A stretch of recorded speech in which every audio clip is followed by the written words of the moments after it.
Assalamualaikum warahmatullahi wabarakatuh. Halo teman-teman, kembali lagi dengan kami Aisyah dan Lofi. Kali ini kita akan membahas tentang digitalisasi Al-Quran ya teman-teman. Istilah digitalisasi mulai ada sejak abad ke-18.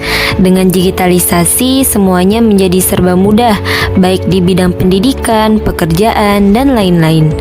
Pada abad ke-21 ini, perkembangan digitalisasi semakin mengalami kemajuan yang pesat. Dunia teknologi semakin canggih yang akhirnya membuat hidup menjadi serba instan dan mudah. Berdasarkan hasil survei Asosiasi Penyelenggara Jasa Internet Indonesia yang dilakukan pada tahun 2020, data menunjukkan bahwa pengguna internet pada tahun 2019 hingga 2020 meningkat 73,7% dari populasi atau setara 196,7 juta pengguna dan hampir menembus 200 juta pengguna menurut data BPS. Dari data di atas dapat disimpulkan bahwa hampir seluruh penduduk di dunia pada abad ini sudah menggunakan internet, baik di kalangan anak kecil, muda, bahkan kalangan tua. Nah teman-teman, jauh sebelum Al-Quran masuk ke dalam dunia digital, Al-Quran pada masa Nabi Muhammad SAW dijaga melalui hafalan, kemudian mulai ditulis yang diprakarsai oleh Zaid bin Thabit.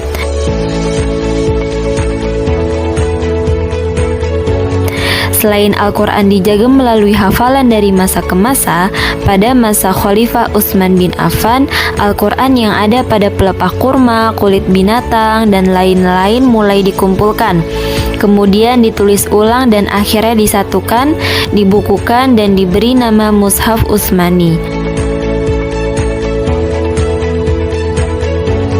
Setelah adanya pembukuan tersebut, Al-Quran masuk dalam dunia percetakan dan mulai tersebar luas di berbagai negara. Dengan mengikuti perkembangan kemajuan teknologi, Al-Quran mulai masuk ke dalam dunia digital. Al-Quran digital muncul sekitar abad ke-20.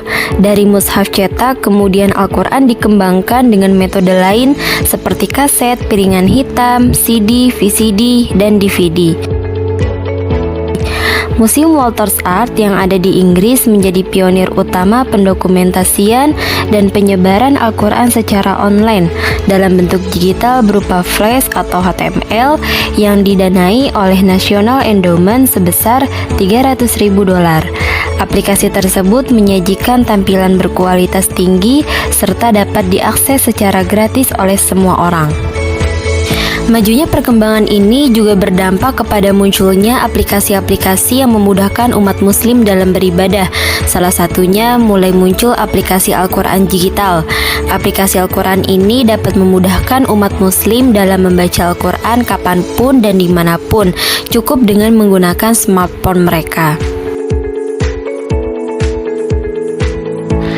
Di Indonesia sendiri nih teman-teman, pendigitalisasian Al-Quran harus melalui prosedur perizinan yang diterbitkan Menteri Agama RI nomor 1 tahun 1957 berisi tentang Lajnah Pentasihan Mushaf Al-Quran atau LPMQ, Badan Litbang, dan Diklat Kementerian Agama RI sebagai pemegang otoritas dalam pengawasan terhadap penerbitan dan pemasukan Al-Quran di Indonesia.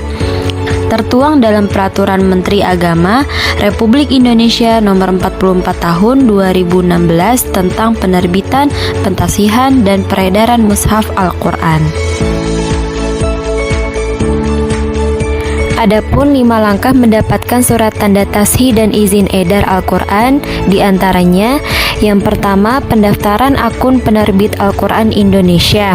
Yang kedua, permohonan surat tanda tasih atau izin edar. Yang ketiga, proses pentasihan naskah, koreksi dan revisi. Yang keempat, penerbitan surat tanda tasih atau izin edar. Dan yang kelima, dokumentasi mushaf. Dengan adanya lembaga pentasih ini, Al-Quran tetap terjaga dari kesalahan baik berupa tulisan ataupun makna dari Al-Quran. Pendigitalisasian Al-Quran dibagi menjadi 3, yaitu Al-Quran dalam bentuk software, aplikasi, dan dalam bentuk website. Al-Quran dalam bentuk software hanya dapat dijalankan melalui perangkat komputer maupun melalui perangkat ponsel. Berikut beberapa software Al-Quran diantaranya: Holy Quran versi 7,1, Al-Quran Digital versi 2,1, Quran in Word versi 1,3, dan masih banyak yang lainnya.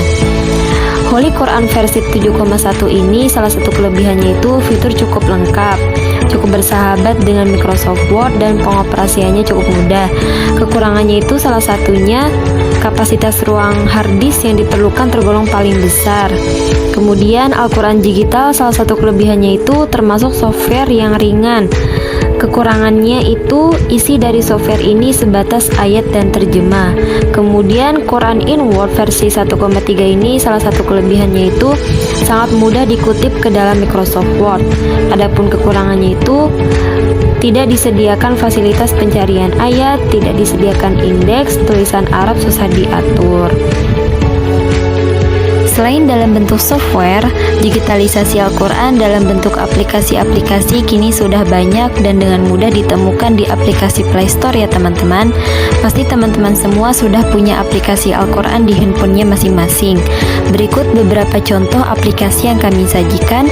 Yang pertama, Quran for Android, kedua Al-Quran Al-Hadi, ketiga Muslim Pro, keempat My Quran, kelima Quran Kemenak, dan lain-lain. Selain adanya Al-Quran dalam bentuk software dan aplikasi, ternyata Al-Quran juga masuk dalam bentuk website. Seringkali ketika kita mencari misal tafsir surat Al-Fatihah di laman internet, maka akan muncul banyak website seperti Muslim.or.id, NU Online, Kementerian Agama RI, Tafsir Web, dan masih banyak yang lainnya.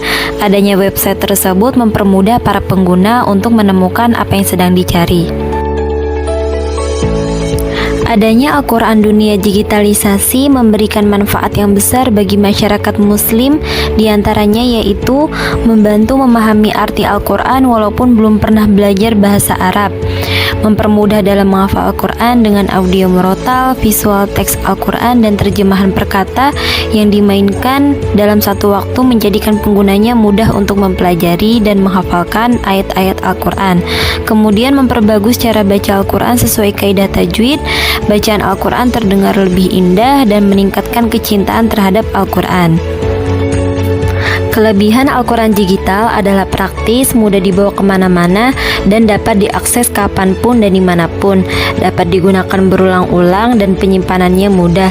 Dengan begitu, kesempatan untuk berinteraksi dengan Al-Quran diharapkan akan lebih intens, terutama bagi generasi milenial yang tak pernah lepas dari gadget. Sedangkan kekurangan dari adanya Al-Quran digital adalah berkurangnya etika umat muslim dalam membaca Al-Quran atau mempelajari ilmu Al-Quran, sehingga keberkahan Al-Quran pun dapat berkurang. Dengan adanya digitalisasi Al-Quran ini menandakan bahwa Al-Quran akan tetap sahih likulli makan wa zaman, semakin mempermudah umat muslim untuk lebih dekat dengan kitab suci Al-Quran. Sekian dari kami teman-teman, semoga bermanfaat. Jangan lupa like, komen, subscribe, dan share ya. Sampai jumpa. Wassalamualaikum warahmatullahi wabarakatuh.